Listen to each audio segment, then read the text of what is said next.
forests, a pact was made between wolves and deer. The pact stipulated that the wolves would not prey on the deer and that the deer would live in peace with the wolves. In one forest, two wolves were walking together. The first wolf would avert his gaze whenever he saw a deer, advising the deer to hide among the bushes and away from the wolves so that the wolves, unable to control their instincts, would not harm them. The second wolf was the complete opposite.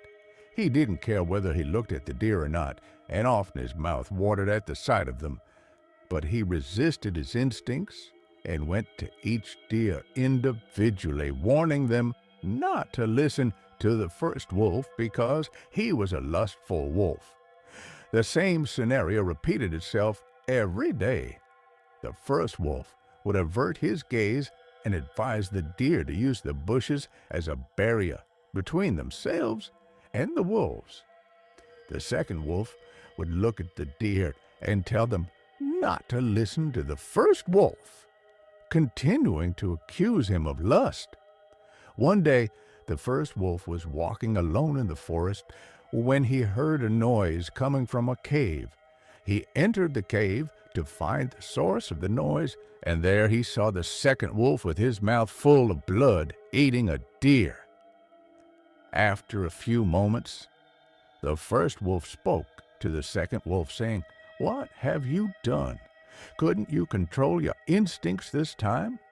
Didn't I tell you repeatedly to keep your eyes off the deer? Look what you've done now. How will you explain this to the deer? They'll hang you." The second wolf said nothing and remained lost in thought. Moments later, without warning, he attacked the first wolf and killed him. The second wolf left the cave and went to the deer, shouting. The deer were terrified by the blood, so the second wolf told them it was the first wolf's blood. He gathered the deer and took them back to the cave where he committed his crimes.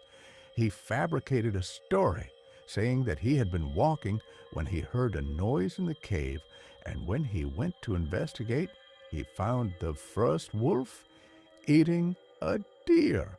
The first wolf attacked him, fearing he would tell the deer what he had seen.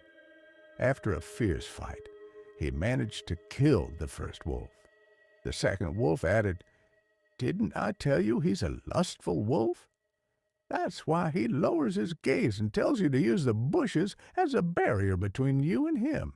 And it's not just him, but anyone who does the same is lustful and should be chased away." The gazelle believed the second wolf's trick and began fighting any wolf who lowered his gaze or advised the gazelle to use the bushes for cover. All the while, the second wolf and most of his ilk continued to snatch gazelles or drag them willingly to satisfy their lustful desires, all the while claiming they didn't lower their gaze because they weren't lustful. They kept saying this while their mouths watered, and it was only a matter of time before their lustful instincts overcame them again.